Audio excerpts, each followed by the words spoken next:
Hello বন্ধুরা, নমস্কার। Bangla test চ্যানেলে সবাইকে স্বাগত।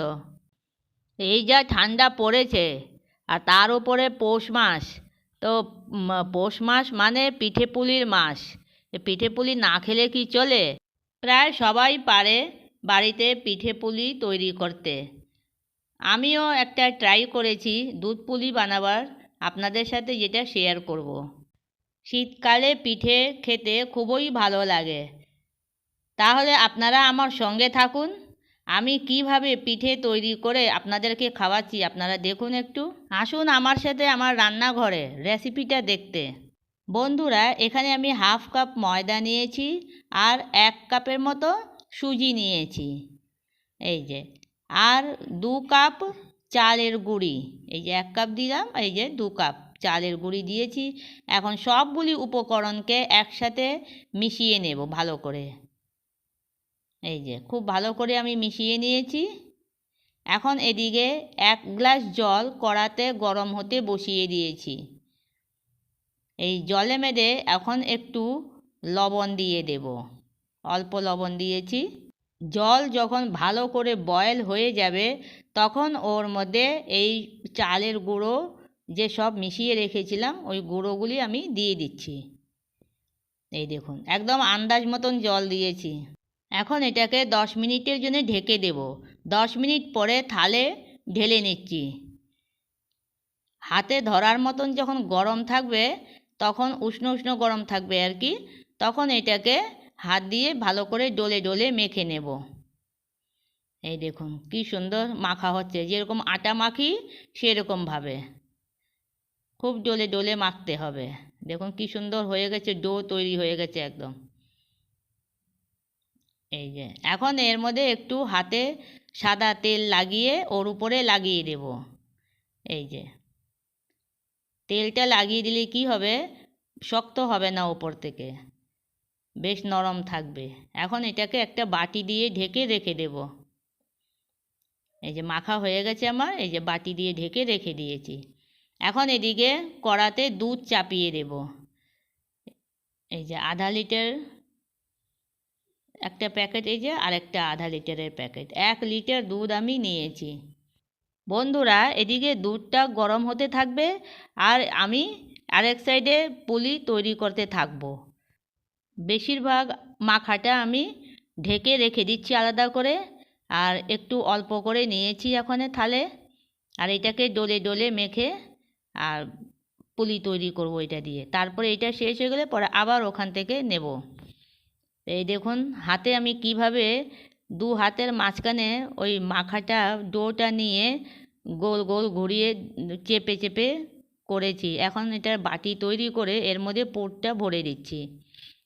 একদম দেখেন সাইড দিয়ে ক্র্যাক হয় নাই, খুব সুন্দর মাখা হয়েছে। আর আন্দাজ করে নেপে নিয়েছিলাম সব জিনিস, আর খুব ভালো হয়েছে। আর এই পুরটা ওই আগে যে আমি তৈরি করেছিলাম, 2 দিন আগে আমি পোস্ট করেছিলাম পাটিসাপটা, তখন যে আমি পুর দেখিয়েছিলাম তৈরি করা, ওই পুরটাই রাখা ছিল, ওটা দিয়েই আমি দুধ পুলি তৈরি করছি। আমাকে আলাদা করে দুধ পুলির জন্য নারকেলের পুর তৈরি করতে হয়নি। বেশি করে আমি তখন তৈরি করেছিলাম, তাই এখানে দুধ পুলিও আমার হয়ে যাচ্ছে। এই পুরটা এত ভালো হয়েছে যার জন্যে পাটিসাপটাই বলুন আর দুধ পুলি বলুন, খুব ভালো খেতে হয়েছে। পুলির কিনারগুলি দেখুন কি সুন্দর ডিজাইন করে দিয়েছি। সব পুলি আমার তৈরি হয়ে গেছে। এখন এইখানে এইটুখানি ডো বেঁচে গেছে। এখন এটা দিয়ে আমি চুষি তৈরি করব। কয়েকটা চুষি হবে, বেশি হবে না, অল্পই হবে। দেখুন আমি কিভাবে চুষি তৈরি করি, অনেক ইজিতে। এই যে হাতে লম্বা লম্বা করে নিলাম পাতলা করে, এখন চাকু দিয়ে কেটে এরকম করে হাত দিয়ে চেপে এই যে হয়ে যাচ্ছে। কি সুন্দর হচ্ছে না? চাকু দিয়ে কাটেন কিংবা হাত দিয়েও আলাদা করে নিতে পারেন। এই যে এই দেখেন আমি হাত দিয়ে ভেঙে ওই যে হয়ে গেল, খুব তাড়াতাড়ি হয়ে যাবে। এই দেখুন দুধ আমার এদিকে বয়েল হয়ে গেছে। এখন আমি পুলি যে বানিয়ে রেখেছিলাম সেগুলি ছেড়ে দিচ্ছি এক এক করে, আর মাঝে মাঝে খুন্তি দিয়ে নাড়াতে থাকবো আস্তে আস্তে। না নাড়া দিলে একটা পুলি আরেকটার পুলির সাথে লেগে যাবে। যাতে না লেগে থাকে তার জন্যে একটু হালকা করে নাড়াতে হবে। বন্ধুরা, এখানে আমি একটা কথা বলতে চাই, আপনাদেরকে যদি আমার এই রেসিপিটা যদি ভালো লেগে থাকে তাহলে লাইক, শেয়ার আর সাবস্ক্রাইব করা ভুলবেন না। আপনাদের সাথে কথা বলতে বলতে সব পুলিগুলি আমার দুধে ছাড়া হয়ে গেল। আর এখন এটাকে একটু আস্তে আস্তে ভালো করে নাড়িয়ে দিচ্ছি। এই দেখুন কী সুন্দর বয়েল হচ্ছে। আমার সবগুলি চুষি তৈরি হয়ে গেছে। এখন আমি চুষিগুলি ছেড়ে দিয়েছি। এই সময় আমার ফোনটা অফ হয়ে গেছিলো, তার জন্যে হতে পারেনি শ্যুট। আর এই দেখেন আমি ওখানে চিনি দিচ্ছি। চিনি দেওয়ার আগেই আমি চুষি ছেড়ে দিয়েছিলাম, তার জন্যে সরি, আমার ওটা শ্যুট হতে পারেনি চুষি যখন দিয়েছি। আর দেখবেন আপনি যখন বয়েল হচ্ছে তো চুষি দেখা যাবে। আর এই যে এখন খেজুরের গুড় দিয়ে দিলাম আন্দাজ করে।